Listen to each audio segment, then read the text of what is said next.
Dahil marami na pong nauna sa atin sa summit, kami pong mga tour guide ang pipila sa mga picture taking para makapag-picture po kayo ng maayos. Ano po?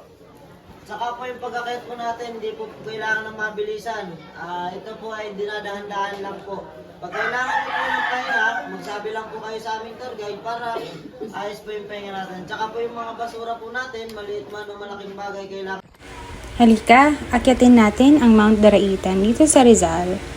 So, actually, hindi talaga ako dapat sasama dito sa climb na to. This was actually unplanned. Parang ang notice lang sa akin is like a week. And my brother asked me na pwede ko bang samahan yung sister-in-law ko na mag-climb sa Mount Daraitan. So, this is my first time climbing here. Marami na akong experience sa pag-akyat ng bundok way back 2008 when I was in college sa province namin sa Bohol.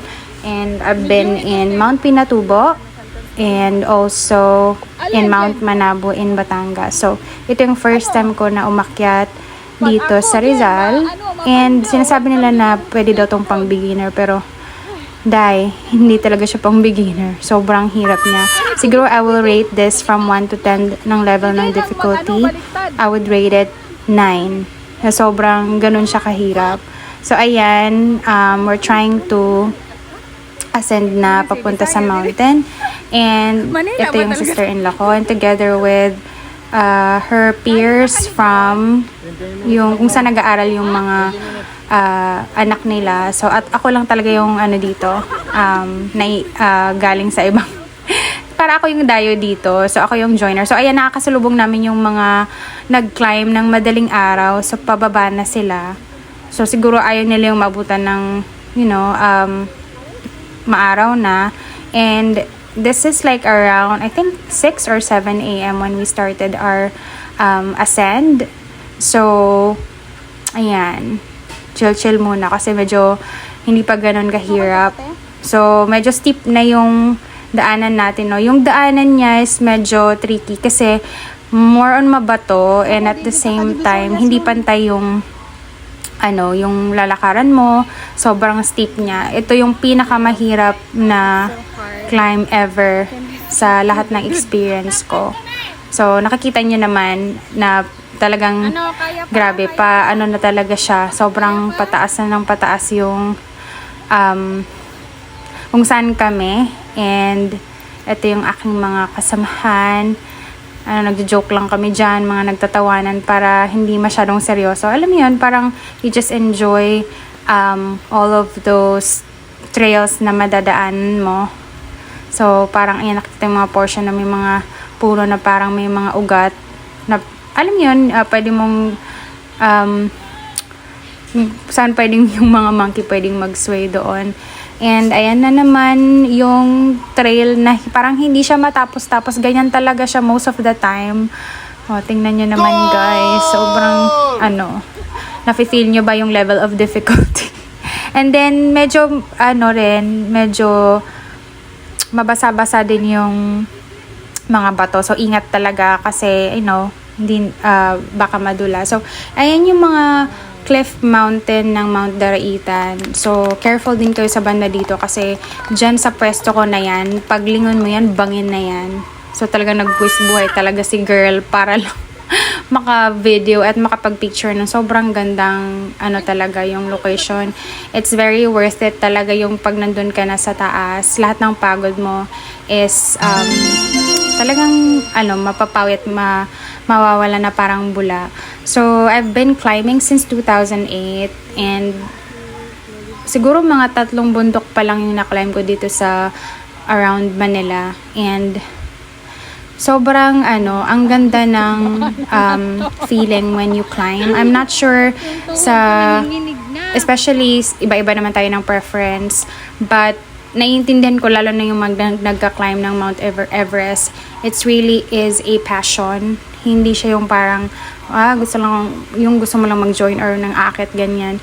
Meron din po talagang passion nila yung pag-climb, and parang that is something that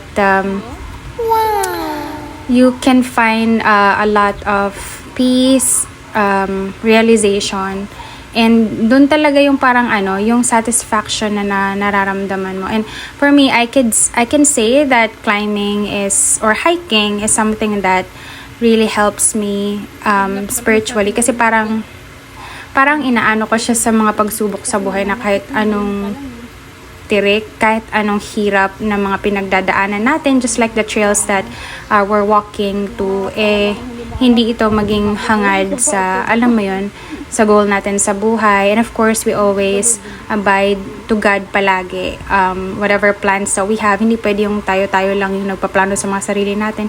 We should always commit it to our Creator, our Lord and Savior. So, ayan, pababa na kami actually, guys. Hindi ko na na-videohan yung banda dun sa parang nag-post kami sa taas yung may parang heart shape, tapos parang overlooking, but you will be able to see it on the last part of the video, yung may mga pictures. So this is around, I think 1 PM. Doon na din kami, tapos na din kaming kumain dito. So pababa na talaga kami. As you can see, nakikita nyo, patag na siya. And yun yung mga ibang mountain na pwede din yung i-climb, but I'm not sure if meron na talagang trail doon na ginawa ng LGU. But yeah, I should say Mount Daraitan is not for a beginner, guys. If you want to climb this mountain, you should have a vast experience, like siguro mga 5 bundok na yung naakyat nyo, kasi hindi siya ganun kadali. Sobrang hirap niya. Parang tinanong ko ba sa sarili ko kung bakit ba ako sumali pa dito, bakit ba ako naki-join. But again, sobrang worth it yung pagod. Yun nga lang, after the climb, sasakit talaga yung legs mo, as in yung buong katawan mo sasakit. Tapos itong part na to, yung may river, nakalimutan ko yung pangalan ng river, but we were able to take a bath here kasi hindi ka naman mapapasma kahit galing ka ng climb kasi maligamgam siya. Para siyang bukal, para siyang this is a spring, guys. So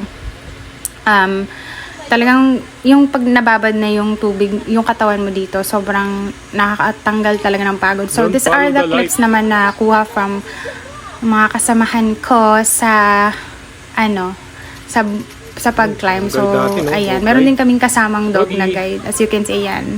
Nakalimutan ko yung name ng dog, but parang he's part or like alaga siya nung guide. So ayan, umaakyat din siya, guys. So ito yung mga memories and pictures namin way back 2023, and I should say that this is one of the best mountain that I've ever climbed so far, na nakaakyat ako ng bundok. So yun lang, guys. Thank you so much for watching, and I'm hoping that you always take care and make sure na you pray for protection and safety sa every climb na gagawin natin, just to appreciate God's creation and yung grabe talaga yung wonders of nature. Thank you so much for watching. See ya!